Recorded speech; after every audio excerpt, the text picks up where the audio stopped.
나눌 하나님 말씀은 구약성경 여호수아 10장 15절로부터 27절까지 말씀입니다. 구약성경 여호수아 10장 15절로부터 27절까지 말씀 한 절씩 교독하신 다음에 마지막 27절을 같이 합독하겠습니다. 지난 시간에 이어서 15절부터 읽습니다. 여호수아가 온 이스라엘과 더불어 길갈 진영으로 돌아왔더라.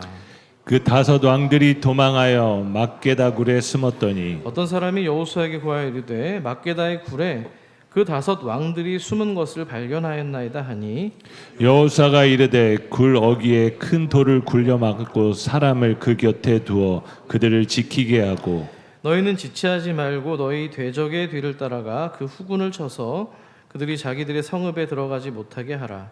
너희 하나님 여호와께서 그들을 너희 손에 넘겨주셨느니라 하고 여호수아와 이스라엘 자손이 그들을 크게 사륙하여 거의 멸하였고 그 남은 몇 사람은 견고한 성들로 들어간 고로 모든 백성이 평안히 막게다 진영으로 돌아와 여호수아에게 이르렀더니 혀를 놀려 이스라엘 자손을 대적하는 자가 없었더라.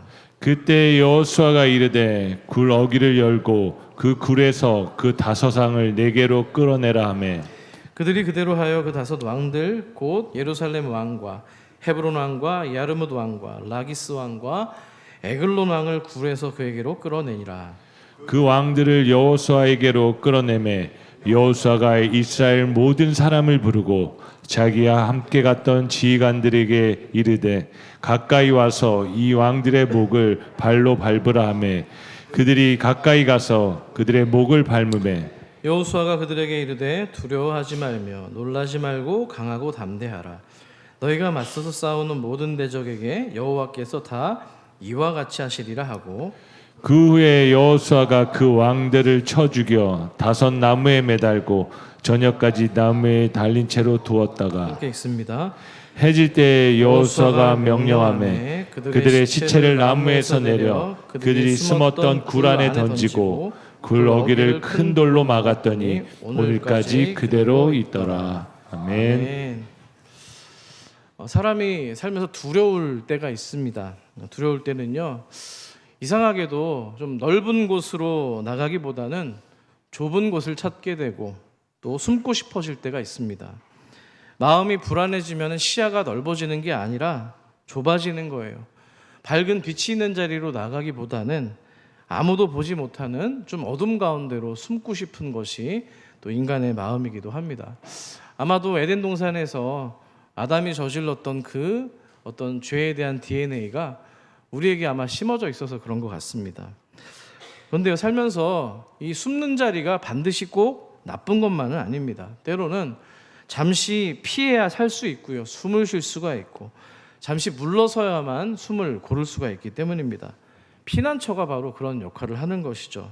나를 지켜주고 무너진 마음을 좀 추스릴게 해주고 추스릴 수 있도록 해주고요, 다시 밖으로 나갈 힘을 주는 공간이 바로 피난처의 역할입니다. 하지만 그 피난처가 어느 순간 감옥이 되어버릴 때가 있습니다. 여러분들 좀 연세 드신 분들이 있어서 잘 모르실 수도 있는데 동화 라푼젤이라고 있습니다. 화면을 한번 주실까요? 예, 머리를 길게 금발에 늘어뜨린 이제 소녀가 있는데요. 라푼젤은요, 보시면은 높은 탑 안에 갇혀 있습니다. 성의 탑이나 이런 것들은 좋은 피난처 아닙니까? 멀리서 보면은 바깥의 위험으로부터 다 막아줄 것 같고 이 라푼젤을 지켜줄 것처럼 보입니다. 그런데 실제로 저 탑은요, 라푼젤에게 보호의 공간은 아닙니다. 마녀가 어릴 때부터 라푼젤을 저기다 가둬버렸기 때문입니다. 공교롭게도 저 성에는 문도 없습니다. 나갈 수 있는 문도 없고요, 또 세상 밖으로 나갈 수 있는 계단도 없었습니다. 그래서 저 그녀의 저 긴 머리카락을 쭉 늘어뜨려 가지고 마녀가 저 머리칼을 타고 이렇게 올라오는 장면이 있습니다. 물론 나중에 사랑하는 왕자를 만나서 왕자도 저 머릿결을 타고 이렇게 올라오는 장면이 있는데요. 자, 그렇게 어쨌든 이 성은요, 라푼젤에게 보호 공간이 아니라 나가지 못하도록 만들었던 감금의 공간이었다는 겁니다. 자, 그런 측면에서 저는 또 다른 장소가 생각이 납니다. 동굴인데요. 동굴은 두 가지 얼굴을 가진 장소입니다. 밖에서 보면은 피할 수 있는 공간입니다. 단양에 가면은 고수동굴이라고 있어요. 아시죠? 한번 가보셨을 거예요. 피서지로 여름에 굉장히 좋은데요. 굉장히 시원합니다. 또 뭔가 더위로부터 피할 수가 있고, 비를 피할 수가 있고, 누군가의 시선을 피할 수 있는 곳이 바로 동굴이 가진 성격입니다. 하지만 동굴 깊숙이 좀 들어가면 좀 어떻습니까? 점점 더 빛이 사그라듭니다. 길이 좁아지고요. 또 여러분들 동굴에서 말을 하면 어떻든가요? 말이 울리잖아요. 그렇죠? 크게 울려 퍼집니다. 잠시 잠깐 은신처로 좀 머물 수는 있습니다만 오래도록 머물 수 없는 공간이 바로 동굴입니다. 사람의 마음에도 그런 동굴이 있습니다. 처음에는 나를 지키기 위해서 그 안으로 들어갑니다. 더 다치지 않으려고 마음을 닫고요. 더 흔들리지 않으려고 말을 줄이고 더 상처받지 않으려고 한 걸음 뒤로 물러납니다. 근데 오래 머물다 보면은 이 자리가 더 이상 나를 지켜주지 못하는구나 깨닫습니다. 피했다고 생각했던 두려움인데 시간이 지나면 더욱더 깊이 동굴로 들어가잖아요. 그러면 두려움이라는 것이 더 크게 메아리가 돼서 내게 돌아오는 거예요. 생각하지 못했던 또 상처들이 작은 말 한마디에도 다시 동굴의 벽에 부딪혀가지고 나에게 돌아오는 것이죠. 오늘 본문도 우리들을 하나님께서 동굴 앞으로 데려가시는 장면입니다. 여호수아 10장의 이 전쟁 한복판에서 성경은 우리들을 한 장소에 머물도록 인도하고 있는데요. 바로 가나안의 왕들이 동굴로 숨어 들어가는 장면입니다. 자, 그렇다면 이 가나안의 왕들이 왜 동굴까지 숨어 들어가게 되었을까요? 자, 그 이야기는 기브온 족속으로부터 시작됩니다. 바로 지난 시간에 우리가 살펴본 대목인데요. 기브온 사람들이 어찌저찌해서 하나님의 백성 이스라엘과 화친 조약을 맺습니다. 그러자 가나안의 남부에 있던 이 5 왕들이 그걸 보고 가만 있지를 못하는 거예요. 배신했다 이거죠. 그래서 오늘 본문에도 나와 있습니다만 예루살렘 왕을 비롯해서 헤브론, 야르뭇, 라기스 왕들 또 에그론의 왕들이 모여서 동맹을 맺습니다. 그리고 기브온 족속을 괘씸죄로 이렇게 치려고 전쟁을 걸었던 것이죠. 자, 겉으로 보기에는 그들 5 왕들이 이 전쟁의 판을 키우고 있는 것처럼 보입니다. 왕입니다. 성읍들을 다스리던 제일 높은 사람들이고요. 군대를 모을 수 있는 사람들입니다. 전쟁의 방향을 정하는 것처럼 보였습니다. 그런데 하나님의 손이 이 전쟁터에 임하자 그들의 자리가 묘하게 바뀌기 시작합니다. 좀 전까지 높은 자리에서 명령을 하던 사람들 아닙니까? 그랬던 그들이 어디로 향하고 있습니까? 오늘 본문 16절을 화면을 통해서 함께 읽어주시기 바랍니다. 시작. 그 5 왕들이 도망하여 막게다의 굴에 숨었더니 예, 도망해서 굴에 숨습니다. 어두운 곳에 숨는 겁니다. 좀 전까지만 해도 사람들을 동원하고 호령하던 그런 왕들이었는데요. 이제는 자기 몸 하나 숨길 곳을 찾는 그런 신세가 된 겁니다. 누군가에게 두려움을 주던 어떤 위치에 있던 사람이 이제는 오히려 두려움에 쫓기는 신세가 된 것이죠. 전세 역전입니다. 자, 이 장면은요, 단순히 전쟁에서 패한 사람들이 도망가는 그런 이야기가 아닙니다. 하나님 앞에서 사람이 가진 권력이 얼마나 무력한 것인지를 보여주는 대목인데요. 스스로 안전하다고 믿었던 자리도 이렇게 하나님이 흔들어대면 더 이상 피난처가 되지 못한다는 거예요. 막게다의 굴은 어쩌면 마지막 보루로 왕들이 붙들었던 공간인지도 모르겠습니다. 숨으면 피할 수 있을 것 같고 어둠 속으로 좀 뭔가 도망가면 몸을 감출 수 있을 거라고 생각을 했습니다. 하지만 공교롭게도 그 굴은 그들의 이야기를 끝내는 자리가 아니었습니다. 왕들이 숨었다고 해서 하나님 앞에서 모든 것을 감출 수는 없었기 때문이죠. 자, 성경은 이제 우리들을 그 동굴 앞에 세우고 하나님이 그들 왕들을 어떻게 다루시는지를 보여주는데요. 자, 그런데 먼저 여기서 우리는 지난 말씀의 흐름을 잠깐 기억을 해야 됩니다. 기브온과 이스라엘 백성들의 이 화치는 뭐 때문이었습니까? 결국에 이스라엘 백성들이 하나님께 묻지 않은 결정으로부터 비롯된 사건입니다. 분명 아쉬운 대목이 있는 거죠. 하지만 그런 이스라엘 백성들의 실수 이후에 그들은 또다시 아무렇게나 행동하지 않습니다. 하나님 앞에서 기본과 언약을 맺었기 때문에, 약속했기 때문에, 맹세했기 때문에 가볍게 여길 수가 없는 겁니다. 그래서 이 가나안의 협공을 받은 위기에 처한 기브온을 외면할 수가 없었던 것이죠. 그러니까 이미 과거입니다. 그들이 아쉬운 결정이 있었어요. 하지만 하나님과 약속을 맺었기 때문에 지금 이 순간 책임 있는 태도를 보여주고 있는 겁니다. 하나님께서는요, 바로 어찌됐든 간에 지금 과거가 어떻든 지금 말씀에 순종하는 자리에서 이제 새로운 일을 펼쳐가시는데요. 이스라엘이 기브온을 돕기 위해서 전쟁터로 향했을 때 하나님은 단지 그들을 위기에서 건져주시지만은 않습니다. 겉으로 보이는 전쟁의 흐름을 바꾸고요, 그 전쟁을 일으켰던 왕들을 이제 왕좌가 아니라, 왕의 보좌가 아니라 굴 속으로 몰아가고 계신 거예요. 자, 그러니까 이 전쟁은 단순히 이스라엘이 이겼다라는 그런 이야기가 아닙니다. 하나님 앞에서 높아 보이던 권세가 어떻게 낮아지게 되고 또 숨어있던 왕들이 어떻게 다루어지는지를 보여주는 대목인데요.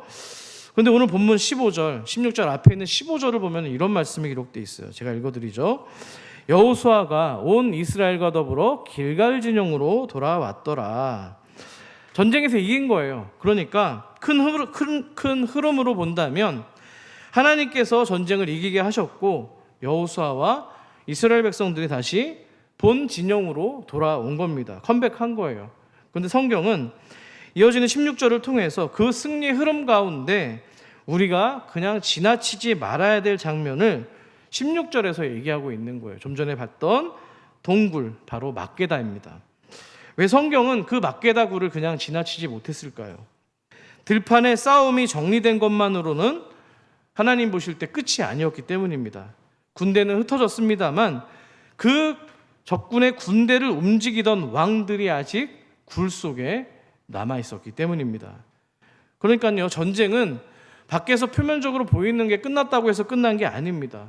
그들을 움직이던 왕들이 숨어 있는 굴에서 멸절을 해야만 비로소 끝이 나기 때문인 것이죠. 아멘이십니까? 이게 바로 오늘 본문이 보여주고 있는 가장 중요한 지점입니다. 하나님은 겉으로 보이는 싸움만 정리하고 끝내는 분이 아닙니다. 우리 눈에는 문제가 지나간 것처럼 보여도, 해결된 것처럼 보여도 하나님은 아직 어둠 속에 남아있는 근본적인 세력까지 박멸하셔야만 됐던 것이죠. 바깥의 싸움이 가라앉은 뒤에도 마음 깊은 곳에 숨어있는 그 내면에 아직 정리되지 않은 왕들을 몰아내셔야 됐던 겁니다. 신앙생활에도 그런 시간들이 있습니다. 바깥의 싸움은 조금 잦아든 것 같습니다. 눈에 보여진 어떤 형편들은 괜찮아진 것 같아요. 급한 일도 지나갔고 한시름 났습니다. 하지만 또 우리에게 또 어떤 해야 될 몫이 있고 일들이 감당해야 될 것들이 찾아오죠. 예, 합니다. 그런데 그런 상황이 지나갔다고 해서 마음까지 다 정리된 건 아닙니다. 마음 안엔 여전히 갇혀있는 동굴과 같은 공간들이 남아있기 때문이죠. 하나님은 우리 내면에 있는 그 동굴의 이름들을 잘 아십니다. 우리가 그냥 지나가고 싶어하는 그 동굴들이 있잖아요. 이런 거죠. 예를 들면 어떤 동굴 안에는 사람에게 들은 말 한마디 때문에 힘들어하는 동굴이 있습니다. 지나간 줄 알았던 상처가 웅크리고 앉아있을 수 있다는 거예요. 또 실패의 기억이 있다가 비슷한 순간이 찾아오면 다시 고개를 드는 동굴도 있습니다. 용서하지 못한 마음이 굳어지고 하나님을 믿는다고 하면서도 중요한 결정 앞에서는 여전히 내 의견대로 하고 싶은, 내가 왕이 되는 그런 동굴이 있다는 거예요. 누군가의 차가운 표정 하나가 나를 힘들게 만들고 오래전에 들었던 누군가의 말 한마디가 나를 움츠러들게 만드는 동굴들이 있습니다. 그러니까 마음의 동굴은요, 한시도 조용할 날이 없습니다. 동굴이 아까 역할이 어떤 또 장면이 있어요. 동굴하면 울린다고 그랬잖아요. 말이 소리가 울려 퍼진다고 했습니다. 밖에서는 별것 아닌 것처럼 그냥 휘발성으로 그냥 사라지는 소리인데 동굴의 마음속 동굴 안으로 들어오면은 벽에 부딪혀서 계속 증폭되는 겁니다. 처음에는 작은 소리였을지 모릅니다. 하지만 그 소리가 마음속에서 자꾸 커지면 이제 내 생각을 움직입니다. 내 말투를 바꾸고요, 내 관계를 닿게 만들고 심지어는 신앙적으로 하나님께 올리는 기도를 맡게 만들고 또 마땅히 감당해야 되는 순종까지도 미루게 됩니다. 그래서 오늘 말씀은요, 오래전에 이 가나안 땅에서 벌어졌던 그 전쟁 이야기로만 끝나는 게 아니라 여전히 오늘 우리의 마음에 있는 동굴 안에서도 무엇이 나를 지금 이끌고 가고 있고 무엇이 나를 지금 이끌어가고 있는지를 보여주고 있는 말씀입니다. 여러분들에게 있는 마음의 동굴에서 자꾸 뒤로 물러서게 하는 것들이 무엇입니까? 무엇이 여러분의 기도를 막고 있는 동굴입니까? 무엇이 여러분의 사랑을 식어버리게 만드는 동굴입니까? 무엇이 여러분의 순종을 막고 있는 동굴입니까? 하나님 오늘 우리들을 그 동굴 앞에 세우고 있는 거예요. 그냥 지나치지 말고 똑바로 직시해서 보라는 겁니다. 그래서 오늘 본문을 보시면 여호수아가 숨어있는 이 왕들, 5 왕들을 발견했을 때 어떤 모습을 보여주는지 오늘 18절, 19절 말씀을 화면을 통해서 읽어주시기 바랍니다. 같이 읽습니다. 시작. 여호수아가 이르되 굴 어귀에 큰 돌을 굴려막고 그들을 지키게 하고 너희는 지체하지 말고 너희 대적의 뒤를 따라가 그 후군을 쳐서 그들이 자기들의 성읍에 들어가지 못하게 하라. 자, 먼저 굴 어귀에 큰 돌로 막습니다. 사람을 세워서 못 나오도록 막고 있는 것이죠. 그리고 백성들에게 뭐라고 얘기를 합니까? 지체하지 말고 대적의 뒤를 따라가서 그 후미를 치라고 명령합니다. 이 장면이 중요하다고 생각합니다. 여호수아는요 지금요 자신 앞에 있는 동굴을 지금 외면하지 않습니다. 그러나 그 동굴 앞에서 자신이 마땅히 해야 될 일을 멈추지 않고 있어요. 숨어있는 왕들이 있다는 사실을 인정합니다만 그 왕들이 다시 빠져나와서 전쟁의 흐름을 좀 좌지우지 못하도록 막아둡니다. 그리고 이스라엘이 마땅히 해야 될 싸움을 계속하라고 지금 독려하고 있는 장면이에요. 신앙에도 이런 지혜가 필요합니다. 내 안에 두려움이 있다는 거 인정해야 됩니다. 상처가 있다는 것도 우리가 깨달아야 됩니다. 아직 정리되지 못한 동굴 안에 있는 여러 이름을 붙여진 그런 어떤 두려움의 어떤 왕들이 있을 수도 있고 실패의 왕들이 있을 수도 있습니다. 그 어떤 마음들을 다 여러분들이 직면하셔야 되는 거예요. 그런데 그것 때문에 여러분에게 오늘 하나님 맡겨주신 여러분의 오늘의 순종을 멈추지 말아야 된다는 겁니다. 두려움이 있다고 기도를 멈추면 안 되고요. 상처가 있다고 해서 타인을 사랑하는 것을 포기하면 안 됩니다. 마음이 다 정리되지 않았다고 해서 예배의 자리에서 물러나면 안 된다는 거예요. 아멘이십니까? 자, 어떤 문제는 지금 당장 주님 앞에서 붙들고 씨름해야 되는 것들이 있습니다. 하지만 어떤 문제는 다시 나를 뒤흔들지 못하도록 진짜 말씀을 동굴로 막았던 것처럼 돌로 막았던 것처럼 말씀으로 막아두고 오늘 맡겨진 일을 당연히 우리가 당당하게 감당해야 될 때가 있다는 거예요. 아직 두렵지만 오늘 기도하는 거, 아직 마음이 아프지만 오늘 사랑하는 거, 아직 다 이해하진 못하지만 오늘 순종하는 거, 그게 바로 성도가 해야 될 믿음의 한 걸음인 줄 믿습니다. 하나님은요 우리 인생 가운데 모든 걸 다 일일이 시시콜콜 다 설명해 주지는 않습니다. 하지만 저는 그렇게 생각합니다. 오늘 여러분이 순종할 수 있을 만큼의 빛은 주시는 줄 믿습니다. 오늘 여러분이 걸어갈 수 있을 만큼의 은혜는 주십니다. 오늘 여러분이 견딜 수 있을 만큼의 말씀은 주신다고 믿습니다. 그러므로 중요한 거는요 외면하지 않으시길 바랍니다. 동시에 그 문제에 여러분이 인생이 삼켜지지 않으시기를 바랍니다. 동굴이 있다는 거 알되, 두려움의 동굴, 여러 가지 동굴이 있다는 건 알되 그 동굴이 오늘 여러분이 마땅히 해야 될 순종까지 집어삼키지 않도록 기도하시기를 소망합니다. 그래서 하나님의 때가 되면은요 주님은 우리를 다시 그 동굴 앞으로 데려갑니다. 덮어두게 하기, 더 이상 덮어두게 하기 위함이 아니고요, 그 우리를 오랫동안 가두었던 그 두려움의 동굴, 뒤로 물러서게 했던 상처의 동굴, 마음속에서 왕처럼 또아리를 치고 있던 그 불신을 주님 앞에서 끌어내기 위해서 다시 우리를 동굴 앞에 직면하게 만듭니다. 오늘 본문에도 나와 있습니다. 때가 되자 여호수아가 다시 동굴 앞으로 찾아오는 장면인데요. 24절 말씀을 함께 읽겠습니다. 24절입니다. 시작.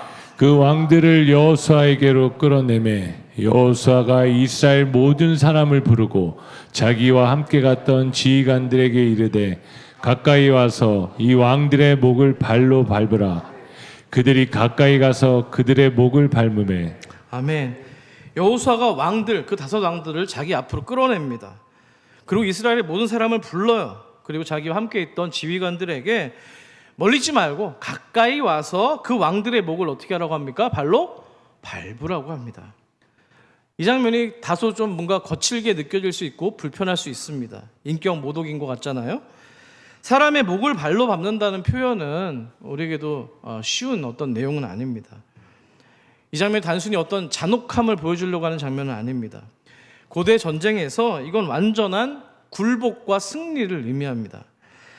더 이상 그 왕들이 지배하지 못한다는 거예요. 내 발 아래에 있다는 거예요. 더 이상 그 권세가 어떤 역할도 감당할 수 없다는 겁니다. 자, 지금까지 이 왕들은요, 사람들을 두렵게 만들던 자리입니다. 그런 사람들입니다. 그들의 이름만 들어도 성읍들이 흔들렸습니다. 그들의 연합만으로도 지금 기브온이 다급하게 이스라엘 백성들에게 도움을 요청한 거 아닙니까? 두렵게 만들었던 사람들이에요. 하지만 이제 그 왕들이 이스라엘의 발 아래 놓였습니다. 위에 있던 두려움이 아래로 내려간 거예요. 사람을 누르던 그들의 권세가 발 밑에 놓였습니다. 하나님이 그들의 질서를 지금 바꾸고 계시는 거거든요. 자, 여호수아가 이 장면을 혼자 처리하지 않은 것도 중요한 장면입니다. 지휘관들을 불렀어요. 함께 싸웠던 지도자들을 부른 거예요. 그리고 가까이 와서 멀리서 보고만 있지 말고 몸으로 기억하라는 거예요. 하나님이 이기게 하신 승리를 그들의 발끝에 새기도록 한 겁니다. 발끝에 사람 목을 밟아보진 않았습니다만 저는 어떤지 모르겠습니다. 사람은 말로 들은 것보다 몸으로 경험한 것을 오래도록 기억합니다. 하나님이 이기게 하셨다라는 얘기, 복음, 소식 다 좋습니다. 귀합니다. 하지만 두려워하던 왕들이 자기 발 아래 놓이는 것을 경험하게 되었을 때 그들 마음속에 있던 두려움의 크기가 굉장히 작아지지 않았을까요? 어제까지 그 왕들이 하늘 높은 어떤 진짜 두려운 존재로 보였습니다만 그 왕들이 자기 발 아래에 있는 거예요. 상황은 여전히 이 왕들이 존재하잖아요. 달라진 게 없어요. 하지만 하나님이 이제 크게 보이기 시작한 겁니다. 아멘이십니까? 이게 바로 믿음의 눈이 열리는 순간입니다. 하나님을 크게 보게 되면 우리를 누르던 것들의 어떤 내 마음의 동굴들의 자리들이 작아지는 거예요. 문제가 아직 여전히 남아 있어도 문제를 바라보는 눈이 바뀌게 되는 겁니다. 전에는 두려움이 내 위에 있는 것처럼 느껴졌습니다. 하지만 이제는 그 두려움도 주님의 말씀 아래 놓여 있는 것이고요. 전에는 내게 준 상처가 나를 막 끌고 다녔습니다. 하지만 그 상처도 이제는 가장 큰 상처, 나를 구원했던 상처, 십자가 앞에 놓이게 된 것이에요. 전에는 사람의 말 한마디가 오랫동안 나를 힘들게 만들었습니다만 이제는 생명의 말씀이신 주님의 말씀이 나를 인도하는 역할을 하게 된 것입니다. 아멘이십니까? 자, 그러니까 성경이 우리에게 가르치는 것은요, 지금 사람을 집에 가서 사람 목을 밟으라는 얘기가 아니에요. 그렇게 해석하시는 분은 없으시죠? 누군가를 내 발 아래 두고 깔보라고 얘기하는 것도 아닙니다. 하나님의 백성이 발 아래에 둬야 될 거는요, 사람이 아니라 두려움입니다. 죄입니다. 불신입니다. 상처가 왕노릇하던 내 옛사람이라는 거예요. 하나님보다 더 크게 보였던 우상들을 여러분의 발 아래 두신 은혜가 있기를 축원합니다. 여호수아는 이어서 이렇게 이야기합니다. 25절을 같이 한번 읽어볼까요? 25절입니다. 시작. 여호수아가 그들에게 이르되 두려워하지 말며 놀라지 말고 강하고 담대하라. 너희가 맞서서 싸우는 모든 대적에게 여호와께서 다 이와 같이 하시리라 하고. 아멘. 자, 놀라지 말고 강하고 담대해라. 내가 너와 함께하겠다. 여호수아를 읽으면서 우리가 여러 차례 반복해서 들었던 말씀입니다. 모세가 죽은 뒤에 여호수아가 새로운 길 앞에 섰을 때 하나님은 말씀하셨습니다. 강하고 담대해라. 두려워 말라. 내가 너와 함께 있다. 강조하십니다. 잘 생각해 보세요. 그때는요, 여호수아가 하나님의 그 말씀을 들어야 되는 사람입니다. 맞습니까? 듣는 사람이었어요. 그런데 오늘 본문에서 여호수아는 그 말씀을 어떻게 하고 있습니까? 이스라엘 백성들에게 전하고 있는 사람으로 변화가 됐다는 거예요. 한때 자기 마음을 붙들어 주었던 이 말씀을 이제 공동체의 지도자들에게 전하는 상황이 되었다는 거예요. 이게 바로 교회가 가져야 될 은혜의 흐름인 줄 믿습니다. 내가 무너질 때 나를 일으켜 세웠던 그 한 말씀이 어느 날 똑같은 어려움에 처해 있는 상황, 그 환경에 있는 지체들에게 그 사람을 세워줄 수 있는 말씀이 되는 거예요. 내가 두려울 때 붙잡았던 이 말씀이 어느 날 두려워하고 있는 누군가에게 내가 그 두려움을 낮추게 할 수 있도록 도와줄 수 있는 말씀으로 전하는 입장으로 변화가 될 수 있다는 겁니다. 내가 인생의 밤길을 건널 때 붙들었던 그 조명과 같은 그 말씀이 어느 날 다른 사람의 길에 큰 빛은 아니어도 큰 빛에 이를 수 있도록 인도할 수 있는 작은 등불의 역할을 할 수가 있다는 겁니다. 그러니까 말씀은요, 내 안에서만 끝나는 게 아니라 나를 지나서 내 지체들에게, 교회 교우들에게, 가정에게 흘러가고, 가정을 넘어 교회로 흘러가고, 교회를 지나서 세계 열방까지 흘러갈 수가 있는 게 하나님의 말씀인 줄 믿습니다. 그러니까 오늘 여러분들 듣고 계시는 이 말씀도 작은 것이 아니라는 거예요.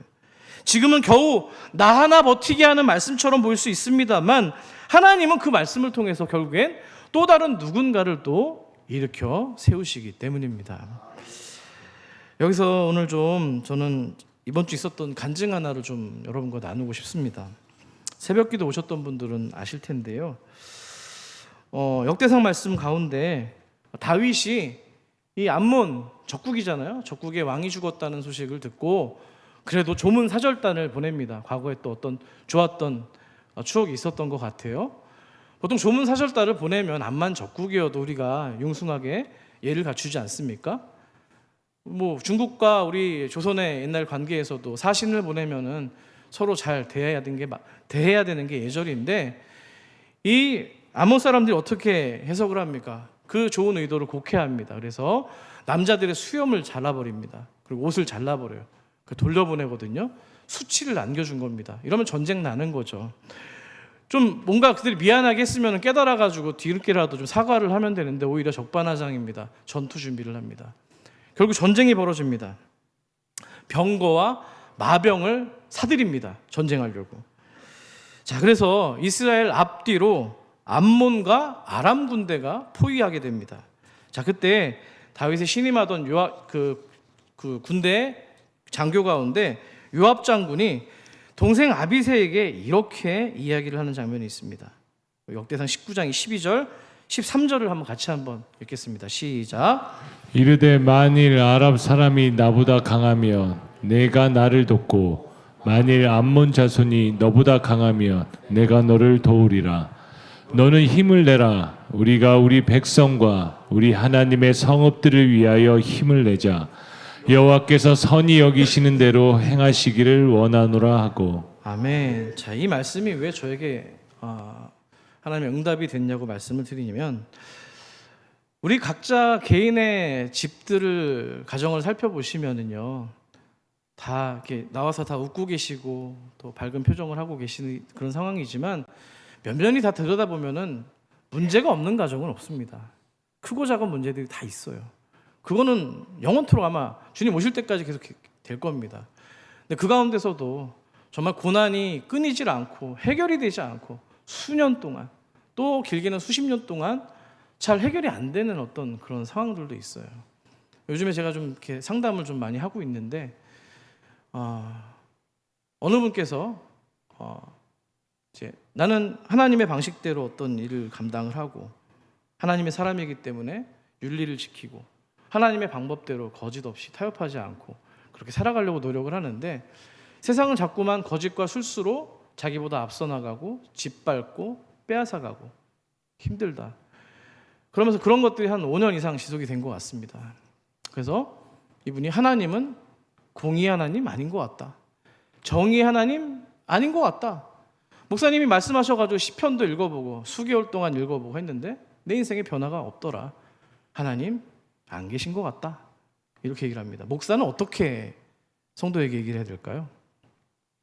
저는요 아무 얘기 안 합니다. 신앙적인 말이요 오히려 그들에게 폭력이 될 수 있어요. 목사니까는 그냥 기도하세요, 찬양하세요. 그것도 물론 해야 됩니다만 그런 사람 앞에서는요 그냥 들어야 돼요. 마음이 되게 아파요. 그런 분들이 많다는 거예요. 하나님께서 그걸 가지고 그대로 기도를 갖죠. 하나님한테. 하나님 어떻게 해야 될까요?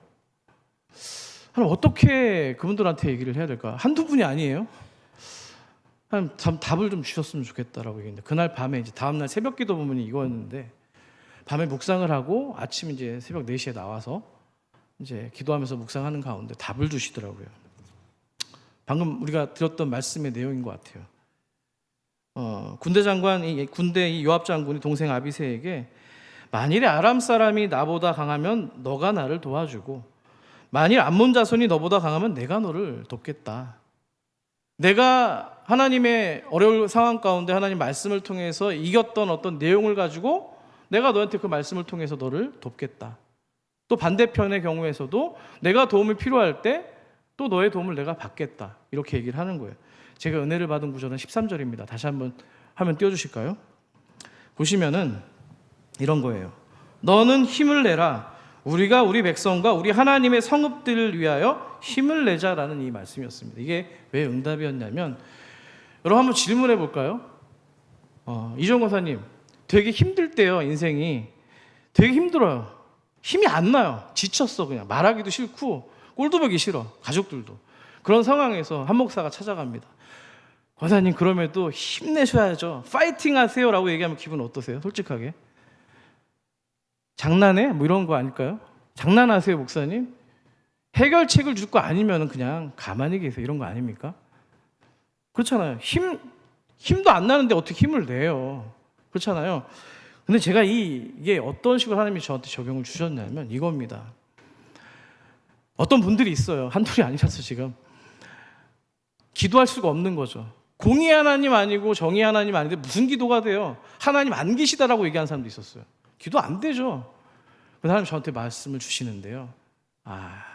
너무 감사했어. 뭐냐면은, 그래, 그들이 힘든 거 나도 안다. 지켜보고 있고 내가 너보다 더 마음이 아프지 않겠냐. 덕수야, 그러면 너는 너의 일을 하면 돼. 뭘 해야 되느냐면 너 힘을 내라는 거예요. 저부터 힘을 내래요. 무슨 힘을 내야 될까요? 그들을 위해서 기도할 수 있도록 힘을 내는 거예요. 왜 이게 중요하냐면, 너는 힘을 내라 다음이 중요해. 우리가 우리 백성과 우리 하나님의 성읍들을 위하여 힘을 내는 거예요. 이게 교회라는 거예요. 힘들어하는 지체가 있어요. 그럼 나는 도와줄 수 있는 게 없어. 어떻게 뭐 할 줄 모르겠어. 난 하나님이 아니니까 솔루션을 제시할 수가 없잖아요. 그럼 우리가 할 수 있는 거는요, 그분에게 어떤 일이 변화가 되고 하나님 만지시고 어떤 해결책을 주시는지 나는 모르지만 너는 나한테 그를 위해서 간구해라. 제가 뭐 했냐면, 그 말씀을 주시는 깨달은 즉시 세 사람에게 제가 편지를 썼습니다. 손수. 장황하게 쓰지 않았습니다. 한 분한테는 되게 길게 썼지만 두 분한테는 딱 한 장으로 썼습니다. 오늘 이 말씀을 가지고. 선생님, 누구누구님, 힘드시죠? 대답 안 하셔도 됩니다. 기도 안 되시죠? 안 하셔도 괜찮습니다. 그거 제가 하겠습니다. 그거 내가 할게요. 힘드시죠? 내가 할게요. 내가. 지금 못 하실 거예요. 내가 할게요. 이 말씀 때문에 내가 합니다. 왠 줄 아세요? 우리는 교회이기 때문입니다. 이 한 문장을 적어 드렸습니다. 자, 그러면 하나님 어떻게 하실까요? 여호와께서 선히 여기시는 대로 행하시기를 원하노라. 우리는 우리의 일을 하는 겁니다. 오늘 동굴에서 막아두고 또 추격하는 일들을 했잖아요. 우리의 일을 하는 거예요. 그러면 하나님께서 선하신 대로 행하시는 거예요. 열매는 맡기는 거예요. 그분들에게 하나님 어떻게 어려움을 해결하고 어떻게 문제를 풀어주실지 저는 모릅니다. 그렇죠. 한 가지 분명한 건, 나에게 명령을 주셨으니, 힘을 내라고 명령하셨으니 그분들도 힘을 낼 수 있도록 기도하는 거예요. 우리니까, 교회니까. 아멘이십니까? 아멘. 여러분, 자, 이제 스토리를 말씀드릴게요. 자, 그 후에 여호수아는요, 왕들을 죽이고 다섯 나무에 매답니다. 해질 때 나무에서 그 시체를 내려서 그들이 숨었던 굴에 던져놓고 굴 어귀에 큰 돌을 놓게 됩니다.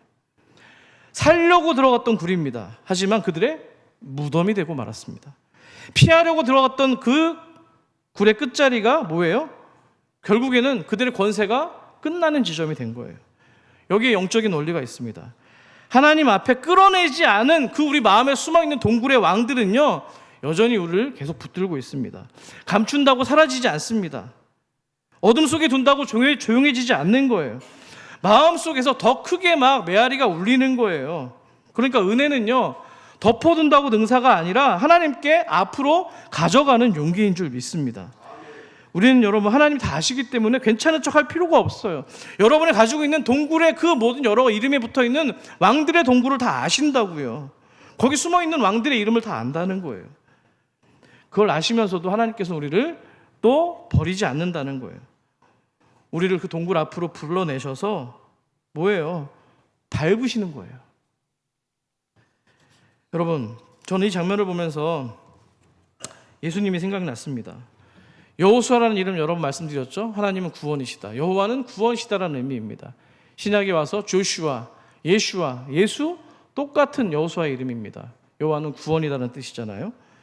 자, 여호수아가 이스라엘을 약속의 땅 전쟁 속에서 이끌어주는 리더였다면 예수님은 우리의 죄와 사망 권세에서 끌어주시는 하나님 나라의 생명으로 옮겨주시는 리더입니다. 아멘이십니까?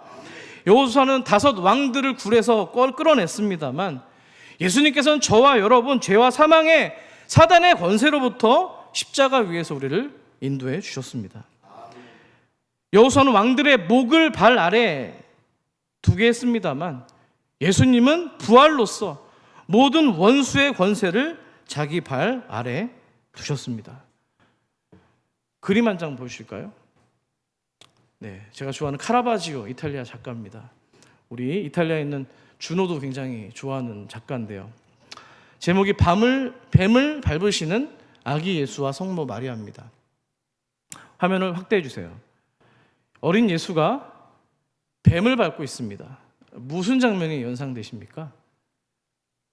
창세기 생각나지 않으세요? 뭐예요? 여자의 후손이 뱀의 머리를 밟는다. 권세를 밟는다.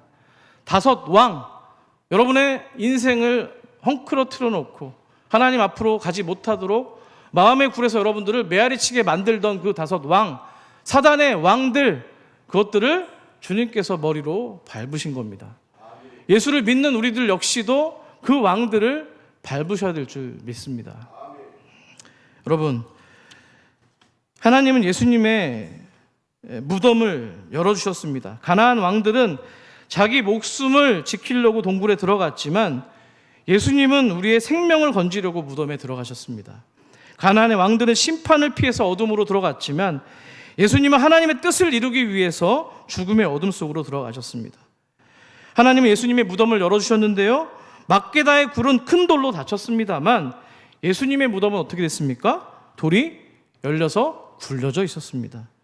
막게다의 굴은 숨은 왕들의 끝을 보여줍니다만 예수님의 열린 무덤은 사망의 끝이요 영원한 생명의 문을 열어주셨습니다. 아멘이시죠? 닫힌 동굴은 심판을 말하지만 열린 무덤은 구원을 말하는 줄 믿습니다. 여러분, 우리 안에 숨어있는 왕들이 아무리 오래된 것처럼 보여도 예수 그리스도보다 강하지 않습니다. 두려움이 오래되었어도 주님의 부활보다 강하지 않습니다. 상처가 깊어도 십자가의 그 사랑보다 깊지 않은 것입니다. 죄가 끈질겨도 그리스도의 은혜보다는 크지 않은 줄 믿습니다. 여러분, 오늘 여러분의 동굴 앞에서 도망치지 않으시기를 원합니다. 여러분, 하나님께서는 빛이십니다. 여러분의 그 동굴에 빛을 비추시고요, 길을 안내해 주시고, 이전에서는 동굴 안에서 여러분 안에서 들리는 목소리가 컸다면 이제는 하나님의 생명의 말씀이 은혜의 메아리로 퍼지기를 간절히 소망합니다. 말씀했습니다. 오늘 하나님께서 우리에게 물으십니다. 너희들의 마음에는, 동굴에는 무엇이 숨어 있느냐? 아직도 너희들을 쥐락펴락하는 그 왕처럼 앉아있는 것들이 무엇이냐? 너희를 자꾸 뒤로 물러서게 하고 너희의 기도를 막고 예배를 방해하고 사랑을 식어버리게 만드는 그 동굴의 왕들이 무엇이냐 묻습니다.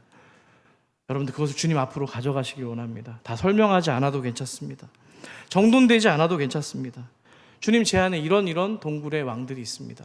주님 앞에 내어놓으면 주님께서 끌어내시고 여러분의 발 아래 밟게 하실 줄 믿습니다.